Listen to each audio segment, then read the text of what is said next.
Hello, welcome back. I'm Darcy Darkness, and this is Confessions from the Darkside. And how are you all in this wonderful community? I'm going to do a disclaimer because it's me and it's Darcy. We get Darcy in here a lot.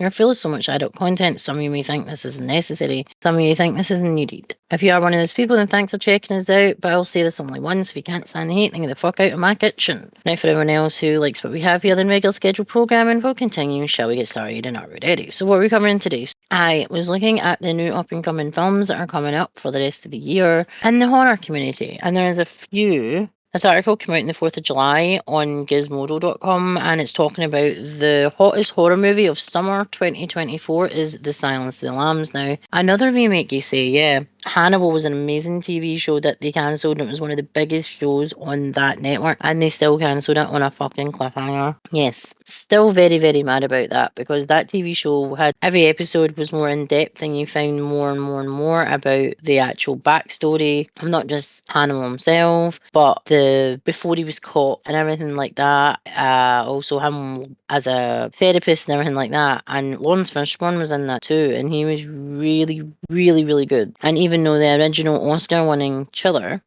horror, technically, there's been so many that have tried to be the next Silence of the Lambs, but Silence of the Lambs is actually a remake as well. Manhunt was actually the first Silence of the Lambs type talking about Hannibal Lecter, and then people forget about that. And then you have Silence of the Lambs, which has Jodie Foster and Anthony Hopkins, and that movie was amazing. They're saying that it's been over 33 years since Silence of the Lambs opened on Valentine's Day, famously. And the film went on to sweep the big 5 Oscar categories and became part of a cultural fabric. Hannibal Lecter's mask and it rubs the lotion on its skin made an instant impression. But the film's main narrative of a young FBI agent attempt to catch a brutal killer with the help of another brutal killer has impacted cop shows, horror tales, true crime obsessions immeasurably in decades since, which is no surprise that a movie so successful, particularly in its object of terrifying audiences, has remained so influential. Some parts of Silence of the Lambs have not aged very well, even at the time of its release. And again, it's the depiction apparently of Buffalo Bill, and it's like, well, technically cross-dressing, I would say. If you watch the movie in 2024, you can easily pinpoint where the screenplay could have been made adjustments for sensitivity. It wasn't ever going to make adjustments for sensitivity. It was a story and movie. People who are up in arms about movies that are over 30 years old, the world was different. They didn't get butthurt over silly wee things and stories as they do now. Because literally, you don't even need to open your mouth to offend someone. You just have to look at them, stand near them, do whatever.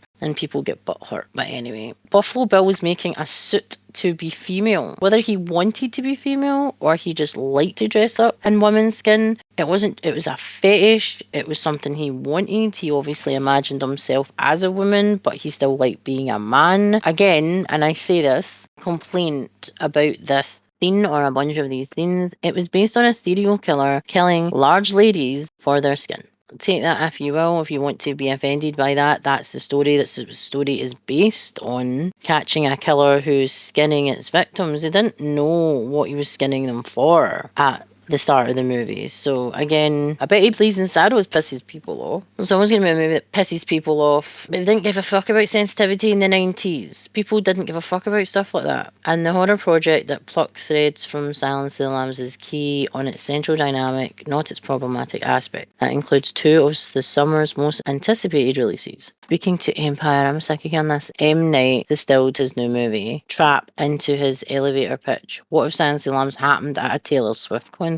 That would be funny. Is anyone after Taylor Swift or everybody else? The pop star concert setting is obvious from the film's trailers. We haven't seen the film yet. It's out on the 2nd of August. But the Silence of the Lambs reference clearly pegs the main character played by Josh Hartnett. He's a serial killer nicknamed the Butcher and being vigorously hunted by law enforcement. Now, I'm really, really happy that Josh Hartnett's in this. He was big in the 90s. The Faculty, he was in Halloween H2O, which came out in the 2000s. It was like late 90s for him. He's had such an awesome career, actually. actually. Penny Dreadful, that's what it was. He was in Penny Dreadful. He's been in loads of stuff since The Faculty, 1998. So Halloween H2O was in 1998. The Faculty, The Virgin Suicides. Basically, his early career, he was in Pearl Harbor, Black Hawk Down. He's been in loads of movies and played multitude of roles, different genres. He was in 30 Days a Night as well. That movie was shite though. As a shite comic book adaptation, it really was. Whether there are with the other connections is unknown. Perhaps that overly informative guy working at the venue spouting misdirection to try and influence the butcher's next move, much like Clarice Starling with Hannibal Lecter at the behest of her FBI boss. That probably reaching, but we'll be curious to see if there are any specific homages or if Shyamalan was just using shorthand for this as a serial killer story by invoking one of the most famous examples. Less murky, both because we've seen the movie and I've spoken to the director about it, Longlegs. Filmmaker Osgood Perkins told IO9 Silence and Lambs was a hugely impactful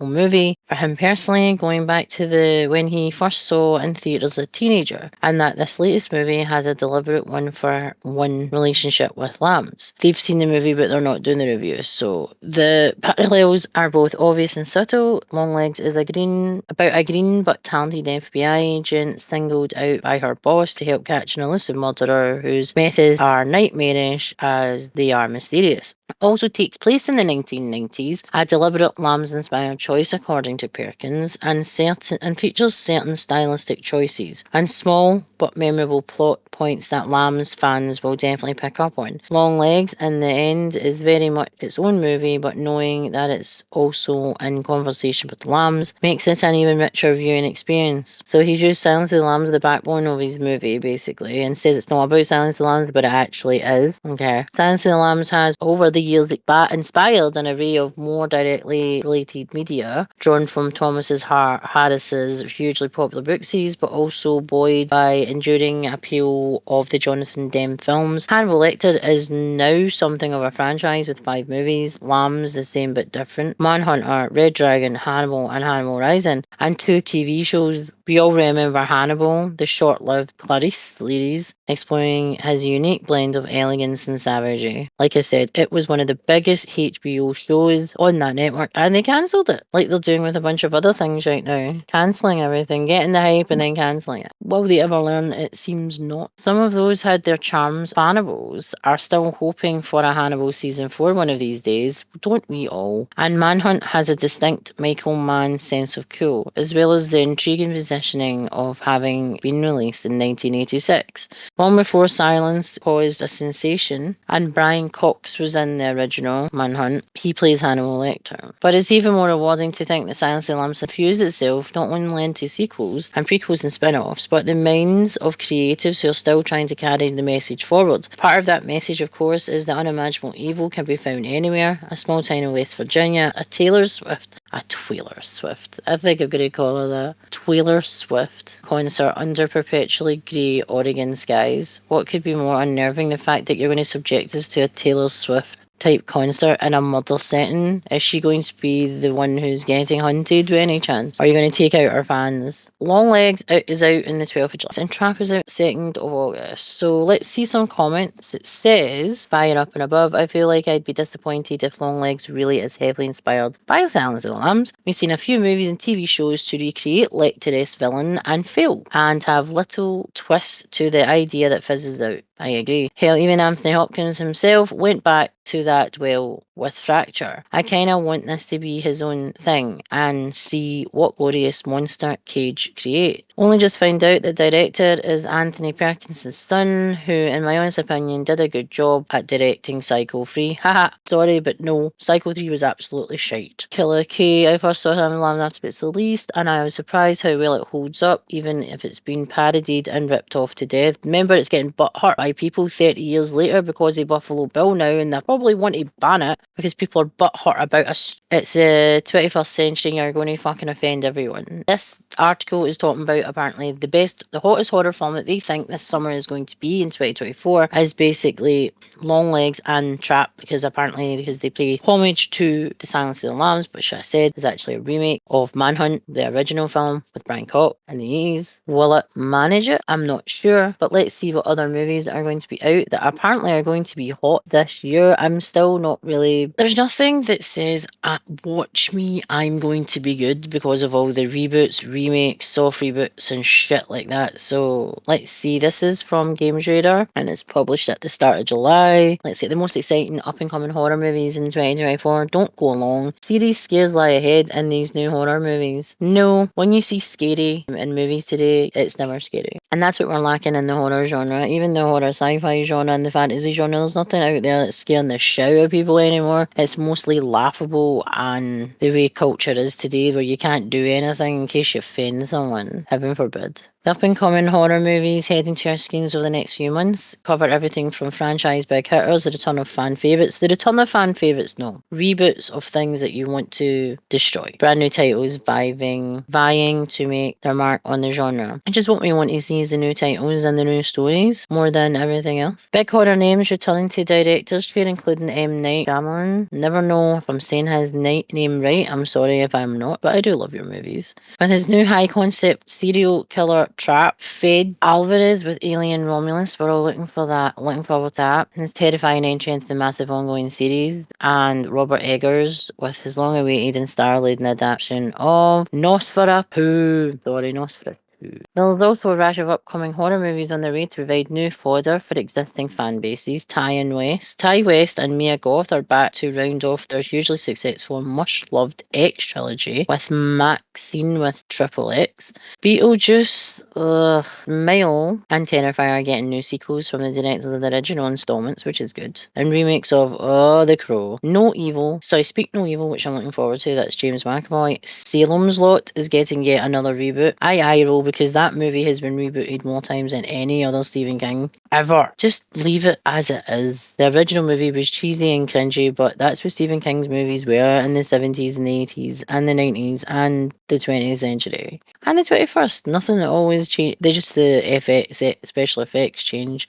Watch the Langoliers, you'll understand what I mean. Also inbound to bring new perspectives and audiences to existing horror faves, apparently. Breathing new life into upcoming horror movies are a whole host of original stories, from Osgood Perkins's Longlegs to Chris Nash's And a Violent Nature, from Tillman Singer's Cuckoo to Michael Levy's Scream, from Daniel Coco-Taggio's Starvaker to Marielle Heller's Night Bitch. I kind of like the title of that one, but hey. Whether you're hungry for more favourite directors and stars, or you're looking for something entirely new, the up-and-coming horror movies definitely have you covered. We have Maxine, which, like I said, aside from a teaser trailer and a handful of images, we know relatively little about the up-and-coming third part of Ty West's X trilogy. Although the plot promises that the film will centre around Maxine, the only survivor of a bloody incident from the first movie, as she continues her journey forward towards fame as an adult film actress in the mid-80s in Los Angeles. Wow. Mia Goth returns. Apparently, it's following her 2022's X and follow-up Peril, and will be joined by Michelle Monaghan, who's in The Nanny in the Craft Legacy. Again, Craft Legacy was shite. Alicia Witt, urban legend. It follows an FBI agent, Lee Harker, who is assigned to an unsolved serial killer case that reveals evidence of their cult. Well, they're putting their cult in there too, really? Oh god. Harker discovers a personal connection to the killer and will stop him before he strikes again. Longlegs has been causing quite a stir online since the release of its pictures have been creepy and enigmatic marketing campaign, apparently. The trailers and posters denote odd symbols, the violent imagery, jarring editing and droning score, and promising a terrifying and stylish shocker with potential vibes of the Zodiac and Silence of the Lambs. Again, a horror film is not supposed to be fluffy, so I'd be surprised if they didn't have creepy images, you know? being a horror movie. In a Violent Nature, which is out again on the 12th of July in the UK, directed by Chris Nash, and his feature debut in A Violent Nature follows a mute killer whose rotting corpse is resurrected when a locket is removed from the collapsed fire tower that entombs his body, of course, then targeting a group of teenagers in the Ontario wilderness hell-bent on retrieving it. Again, bringing the kids into it. This is an unsettling Canadian slasher peppered with gruesome kills that are observed largely from the killer's point of view, which has been receiving positive reviews following its premiere earlier this year at the 2024 Sundance Film Festival. Seems to be a smaller movie, and apparently I think it will be available on Shudder. I think I read an article about this because the mask he's wearing, or the hood covering his head, was one of the pictures. So that actually looks really good. 9th of August this year, we have Cuckoo. Many horror films have had Cuckoo in their sights since it was first announced in 2021. And now it's finally coming to our cinema screens following appearances at the Berlin Film Festival and SXSW, which was in Texas, I believe. Austin, Texas. At the start of this year. Written and directed by Tillman Singer, who brought us demonic horror Luz in 2019, and starring Hunter Schafer, don't know who the fuck it is, and Dan Stevens, the guest, Colossal and Rental. This has some exciting talent involved. The film follows Gretchen, who's Schafer, a 17-year-old forced to move with her family to a German mountain resort where things are not as they seem. No shit. Cuckoo is shaping up to be a mysterious and eerie look at adolescence and family secret. Isn't that always great? Family secrets and adolescence. The trailer promises a film that's tense and weird with some blood-soaked body horror. Nice.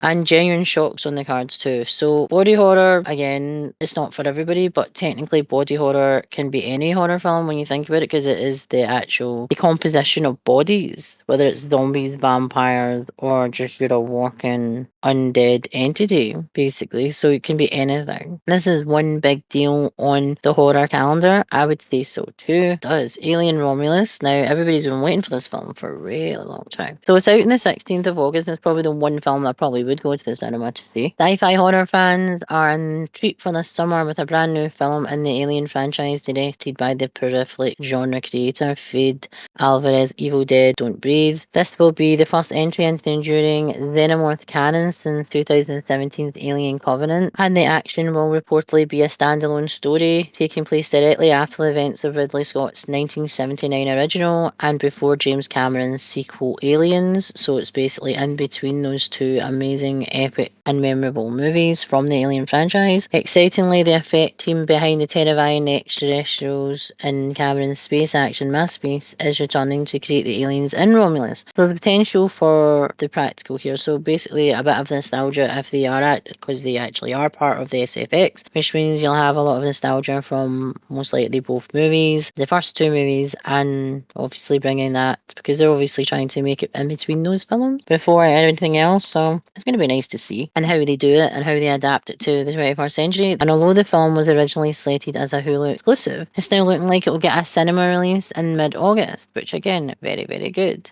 Stream, which is released on 21st of August. Now there's a lot on August, which is good to see, getting into the late summer autumn feel, ready for Halloween. Directed by Michael Levy, known for his involvement in the Terrifier movie series, both appearing in the original 2016 installment and producing the 2022 sleeper hit Terrifier 2. Stream is coming our way this summer, bringing with it a whole host of crazy killers, an impressive lineup of horror stalwarts, and that'll no doubt be the instant draw for fans of the genre. Stream boasts a hugely exciting cast, familiar faces from the world of horror, including Jeffrey Combs, Danielle Harris, Tony Todd, who is the Candyman, and Terrifier's Art the Clown himself, David Howard Thornton. The film follows the Keenan family whose simple weekend getaway turns into a vacation from hell as four deranged murderers playing sadistic games lock down their hotel and compete for the most creative kills of the guests. Now that sounds like a game to me. Who can get creative in the kitchen with killing? Creative in the kitchen killing. Killing creatively in the kitchen. Now there we go. Killing creatively in the kitchen, that's what we'll use for that. And again, The Crow, I am not giving that any more time of day. Like I said, if I have to say that prick's name again. The director, not Bill Skarsgård, by the way, I'm just clarifying that. Starve Acre, which again I read an article, it's got the guy, Matt Smith, who is the Doctor in Doctor Who, or he was, sorry, before it went woke, basically. Based on Andrew Michael Hurley's award-winning novel of the same name and following its world premiere at the British Film London Festival in 2023, Starvaker will have its anticipated cinema release in September, which is the 6th of September this year. The film is an unsettling British folk horror written and directed by BAFTA nominee Daniel Kokotajou. Apostasy and his, like I said, featuring Matt Smith, Last Night in Soho, His House, and Morfydd Clark, Saint Maud. In the 1970s, rural Yorkshire, a couple seemingly idyllic life is thrown into turmoil when their young son starts acting out of character, and a sudden tragic event drives a wedge between them. While Juliet turns to the local community to find some peace, Richards obsessively buries himself in exploring a folkloric myth about an ancient oak tree that once stood in their land, and they soon discover dark and sinister forces in the remote home of Starvaker that may offer a disturbingly possibility of reconnection. Kokotajou has said that the film taps into a timeless fear that feels more relevant than ever. The idea that returning home to nature and regressing into childhood is a big mistake. That sounds like classic folk horror goodness to us. Yes, it does. And it really did sound awesome. So that was how many films so far that I want to see. Maxine, yes. Long Legs, yes. Into a Violent Nature, yes. Cuckoo, yes. Trap, yes. Alien Romulus, yes. Stream. So the only film I'm not really wanting to see is The Crow out of everything so far. And the next one I don't want to see either. I don't care if they've got as much of the original cast. I just don't want to fucking see it, thankfully. I think they waited far too long to bring out a fucking sequel and also to reboot it with that annoying lassie, man, who did Wednesday. So we're talking about Beetlejuice. Again, love Beetlejuice. I'm just so fucking disappointed. There's been talking about a sequel for over 20 fucking years, that's the thing. And they waited too long to bring out a sequel. Is the momentum there, maybe for bringing new kids who maybe haven't have seen, or new people haven't seen Beetlejuice? If you haven't seen Beetlejuice, then it's your family that are not doing you a solid by fucking introducing you to that fucking film. Get ready to don your finest black and white stripes and practice your best Harry Belafonte. Jump in the lane. As Tim Burton is set to bring one of his most iconic characters back to the big screen, and fail probably, with a sequel to his 1988 horror comedy, black comedy, because you probably can't call it a black comedy now, or a dark comedy because it'll offend someone, Beetlejuice.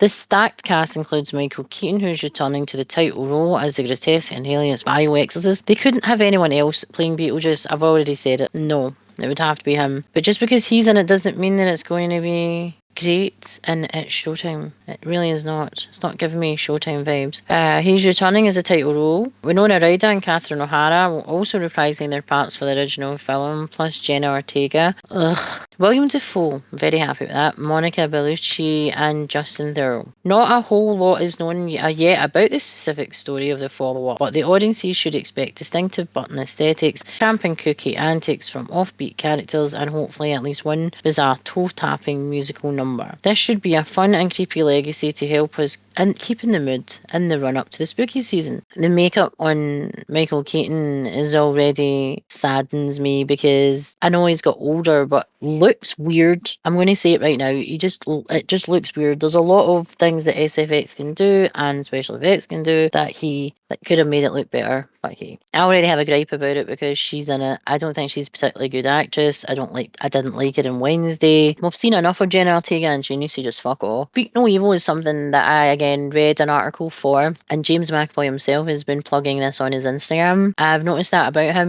When he's really passionate about his roles, he does a lot of content about his movies and his project and his directorial debut that's coming as well. That he puts a lot of effort into his roles, as we know, the movies that we've seen him in, the shows he's seen him in. He's just evolved since the start of his career right up until present day. And I like it when he's actually playing roles that are based on true events. This is actually a book that's based on kind of true events. It's also Blumhouse as well. Again, it was supposed to have a Friday the 13th release in September, but it's not. It's getting released the day before. When did that happen? Last year? Yes, it did happen last year with The Exorcist and that tunt, Taylor Swift. They've not said why it's not getting a Friday the 13th release. It's a Blumhouse movie, and this is what happened with The Exorcist Believer, that was Blumhouse as well. We're on that, and it got its Friday the 13th removed. Is that bad luck for them? I don't think Friday the 13th is bad luck day. I got married on Friday the 13th on purpose, by choice. Speak No Evil, this American remake of the acclaimed 2022 Danish shocker is coming to cinemas in August from Universal and Blumhouse, and has recently received a rating of R from the Motion Picture Association, hopefully promising the stateside version will not be pulling any punches, just like the original most certainly did not. The film will be a retelling of the terrifying story of a family invited to spend a weekend in an idyllic country house, going from a dream vacation to a psychological nightmare. Like I said, idyllic place with a family in a country house. Yeah, because that always turns out well. Hello, The Shining. James Watkins, Eden Lake, The Woman in Black, as in the director's chair, James McAvoy. Hollywood remakes of recent smash hit horrors can be touch and go, but with Christian and Mads Taftrup, the director and writer of the original, respectively, on writing duties alongside Watkins, this could prove to be a worthwhile stab at bringing the tale of socially awkward scares to a wider audience. So basically, socially awkward me. So that's actually good that they've got the original writers from the movie and obviously touching base with the writer of the book and a really good director. And again, it's Universal and Blumhouse. Blumhouse is known for horror, and James McAvoy is awesome. So, yep, that's definitely a movie that I still really want to see. Leave Salem's Lot alone. The original cringy, glow-in-the-dark teeth vampires, just leave them alone. They had their fucking place. Everybody likes it. You rebooted it with a sequel with Rob Lowe in the early 2000s, and it was basically him talking about his PTSD of being in Jerusalem's Lot, which is Salem's Lot, and being lost in that house, and him coming to terms with what he sees because he's a writer and stuff. So there was that. Are we back into vampires because he knows Nosferatu now? I don't know. Like Salem's Lot was different. Again, it was a different foretelling of vampires, and Stephen King has a few different adaptations of his books that have been based on vampires, but are not vampires. It's weird. The good news is that given that Tia is also responsible for the screenplay of both parts of it, oh god, it's going to be shit then. Doberman, you did that? You fuck an already perfect tacky 80s show mini series. You were the one who brought us the not so scary It that dances for children, and he's supposed to be like a scary child killer, and I've never laughed so hard at a child killer in my life. You're not supposed to laugh at that, but hey, if they didn't realise, Jerusalem's Lot has a lot of history on why it's there, who owned it, and the shit and shenanigans that went on in that house. They've spoke about it in many different adaptations and also the books. This movie was initially meant to be released in 2022, but after a 2023 date was cruelly snatched away, we're now excited to be looking at October this year, so who knows who snatched that away from them. Am I looking forward to it? Not really. We'll see. It'll be one of those ones that I'll just randomly watch and see how terrible they've made it. Smile 2. After Smile made... Oh, it's out on my birthday, actually, the 18th of October.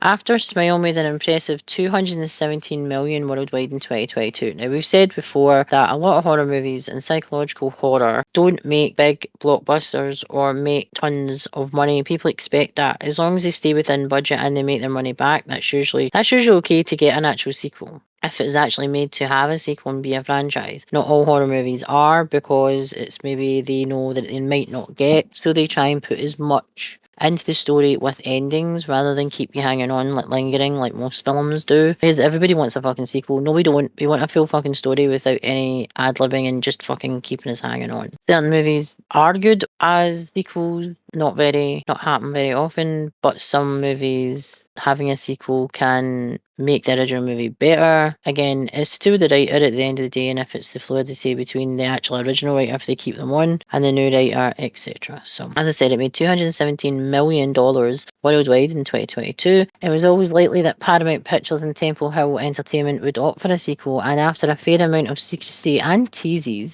it has now been confirmed to be hitting our screens just in time for Halloween. Director Parker Finn is back, and the sequel is taking the chilling phenomenon from the first movie to a new level, as a global pop sensation Sky Riley begins experiencing increasingly terrifying and inexplicable events, and a viral marketing campaign for the film has also been a single titled Blood on White Satin. But it's out in October. It's out the week after my birthday. And last year there wasn't many horror films out because of The Exorcist Believer, which, again, too many cooks. That's all I'm saying about that film. If you're a horror fan, you might have had a long lost friend get in touch at one point last year just to ask you if you've managed to catch a certain murderous clown movie. Art the Clown, the sadistic villain of Terrifier 2, apparently had cinema goers requiring helpfully branded sick bags. The hype, not to put too fine a point on it, was real, and it was impossible to argue with the figures. Terrifier 2, a fun, gory, if overly long throwback slasher movie, cost only $250k to make, but Grimm reaped a cool 15 million. See, this is what we spoke about before when we were talking about like Blair Witch Project. Blair Witch Project didn't take that much to make. That had a very, very low budget and made I think it's Lionsgate now who have the rights to it, but made the original company and pretty much Hollywood fat cats very, very rich for something that literally was just 3 students and some cameras in the woods. Luna and I have discussed it before. With a small budget, especially things like Blumhouse and stuff, they work with small budgets and they make it work. The story is usually there. They have a better story, a better script, and they go for actors that are usually unknown, or maybe they're known in their own country but they're not like worldwide names, because you don't really get worldwide names really these days anymore. You kind of end up with your niche and you're typecasted and that's about it. But having a small budget doesn't mean that it's not going to make money, and having a small budget and actually using that budget wisely and to your advantage can really pull off a story, a movie, a series, a franchise, just as Terrifier seems to be doing. So if it's as good as the second one as they hope it to be, then it will be very, very violent and gory, and that's what people need. It's October after all, and we're almost at Halloween. So it says hence Terrifier 3, which will debut exclusively on US horror streaming services, Screambox. So it's going to be in streaming services. I don't know where the fuck it would be. Would it be Shudder here in the UK? Who the fuck knows? As reported by Bloody Disgusting, aside from a yearning for new and exciting horror villains like Art the Clown, a large part of Terrifier 2's success is based on its unprecedented theatrical release and its uncompromising nature. It's pretty clear that we're now entering a slasher genre renaissance. Yay, finally. Finally get away from all the vampires. I love vampires, as you know, and get away from all the kind of entities of horror and just give us a good old-fashioned slasher movie. We had the amazing Wes Craven who brought them back for us and reshaped how slasher movies became and how they are today. We've had no one taking the reins, so hopefully this is it. Night Bitch has Amy Adams. Now, I love Amy Adams. She's been in so many amazing movies. Drop Dead Gorgeous. She played Lois Lane in Man of Steel and Justice League. She's just a really, really, really good actress. She's been in so many different movies. She was in Talladega Nights as well. She's such an amazing actress to watch. She's really, really talented, and she's absolutely stunning as well. No matter what age she is, she just seems to get better the older she gets. So this is out on the 6th of December in 2024. Based on Rachel Yoder's novel, the same name, and with a screenplay penned by Yoda and director Marielle Heller, A Beautiful Day in the Neighborhood, Can You Ever Forgive Me? Night Bitch is a newly darkly comedic horror movie, so a dark comedy, starring Amy Adams, a rival, Nocturnal Animals, as a woman who pauses her career to be a stay-at-home mother. Basically, that her life soon takes a surreal turn. The story was adapted with Adams in mind, and she also produces it. There's not much about Night Bitch, but apparently it was adapted, with Amy Adams in mind, and she's producing it. That'll be good. Nosferatu has a release date of December 25th, which is Christmas Day. Yes, a horror film on Christmas Day. But Nosferatu, again, we've been teased by with Robert Eggers' adaptation of Nosferatu for a while. First it was happening, then it wasn't. I was all for wasn't, then it was. And now they've finally gotten a first look. We finally get a first look of Count Orlok being a truly terrifying monster. Now, the way Salem's Lot was portrayed in 1979 was very, very similar to the way Nosferatu is actually visually. In my honesty, the way they made his fangs, the way they made the actual look, the aesthetics of the vampires from Salem's Lot, Jerusalem's Lot, etc. So we've already had that in a Stephen King universe, and obviously he took a lot of visual aspects from Nosferatu when he created Salem's Lot. Every writer take their vision from somewhere, whether they have a dark and seedy brain where they can create these original ideas. and put pen to paper, or they are really into their genre and they have watched literally everything and they've came up with a story that has similarities to an older story in the genre, which again I have no problem with. He didn't rip it off, he didn't at all. But now we've got another remake from Lionsgate. It's Nosferatu, Bill Skarsgård, the reboot killer, and they keep saying that he did such an amazing job at it. He made me laugh at a child killer. That's not funny. So it's got Lily Rose Depp, which is Johnny Depp's daughter, Willem Dafoe, again, amazing actor, Willem Dafoe. Nicholas Hoult, again, he is awesome, he's amazing in Renfield, he's in so much. You think he's in the new Superman as well, with James Gunn. Ralph Ineson, again, we just watched him in The First Omen. And he does a lot of voice acting in games and stuff like that as well, I've noticed. Aaron Taylor Johnson, again, guy from Kick-Ass, who's also in so many movies, and I would really like him to get Bond, but that's just me.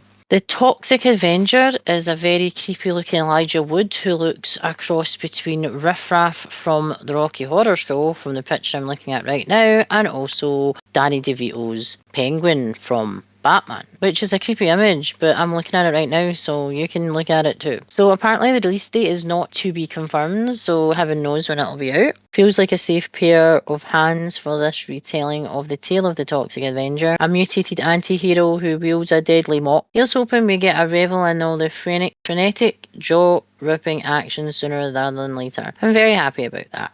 It's only been The Crow and Nosferatu that I don't want to see out of this whole list. The La Laurie Mansion series now, this was actually Coven, I think, an American Horror Story. Kathy Bates playing La Laurie, the French aristocrat woman from New Orleans who was killing her slaves, basically, and using their blood to keep her young, apparently, in voodoo rituals. This was actually a true story that happened in New Orleans, and apparently she wasn't a very nice woman. No shit. She tortured her staff and her children and pretty much anyone else for her sick, twisted game, basically. She was a very sick puppy. So whether it's a good thing or not, we now live in a world where entire franchises are announced before even the first movie has been released. The writers of the first two Conjuring movies, Chad and Carrie Hayes, have teamed up again and revealed an entire series of horror movies revolving around the infamous La Laurie mansion in New Orleans. One's home to another Nick Cage, who allegedly only lasted one night of horrific screams and bumps in the night. This grim abode is said to be one of the most haunted locations in the world. The good news is that if you've done your horror homework and watched American Horror Story Coven, you'll already know it's the most villainous resident. Played by Kathy Bates, who was fucking amazing in American Horror Story, Madame La Laurie was both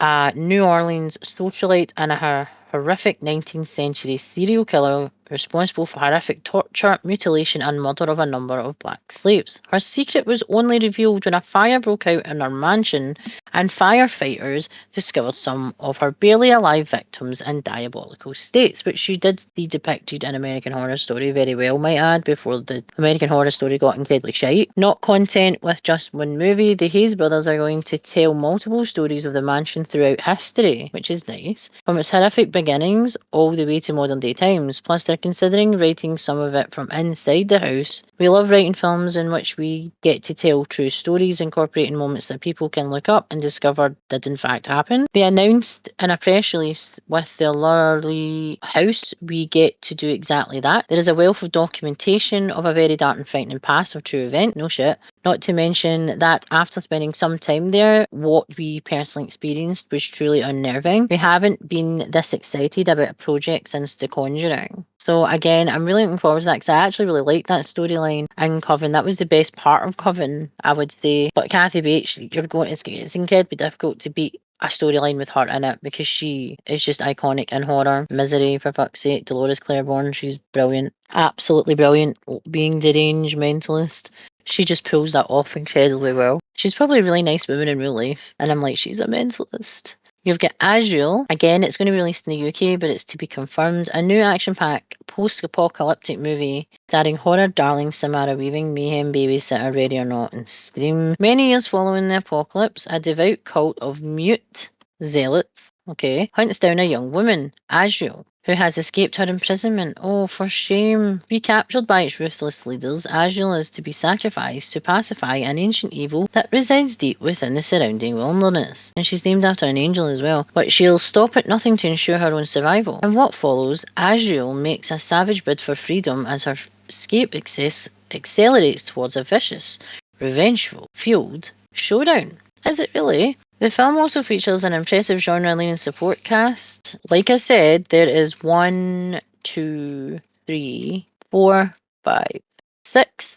I'll put Salem's in there for 7, 8, 9, 10, 11, 12, 13, 14, 15, 6. So 16 movies out of 20 in that whole list that I would actually see and most likely will review in our own way here at Confessions from the Darkside. Is there any of these movies that you're looking forward to seeing? Is there any movies that weren't on this list that you think I should know about? Please let me know in the comments below. I am Darcy Darkness. If you enjoy content like this, remember to go check out our Confessions from the Darkside social media platforms, Twatter, which is X, Instagram, Facebook, YouTube, Amazon Music, Spotify, and Buzzsprout. Let us know what you think over our social media, and let us get chatting about this topic, all the topics. Let's grow our community, spread how awesome the horror community is. If you would like to get to know us as individuals, then you can check us out in our links below. I am Darcy Darkness, and my channel is YouTube, Instagram, and Twitch. Under Behind the Mash Reviews, the spelling is on screen right now. Yes, it's a pain in the ass to spell, but it was me, it's my fault, and I am not going to apologise. Lunar is YouTube, Twitch, and Instagram, and it's under Lunar X Rising. If you need to reach out to us at any point, confessionsfromthedarkside@gmail.com for the channel. Darcy is Behind the Mash Reviews @gmail.com, and Lunar is Lunar X Rising @gmail.com. And I am Darcy Darkness. This is Confessions from the Dark Side, and breaking news. And that was some breakdowns of the new movies, horror movies that are coming out in the second part of 2024. Let us know in the comments which ones you would like to see, which ones you're looking forward to, and which ones you're really excited about. And I will see you in the next one. Later.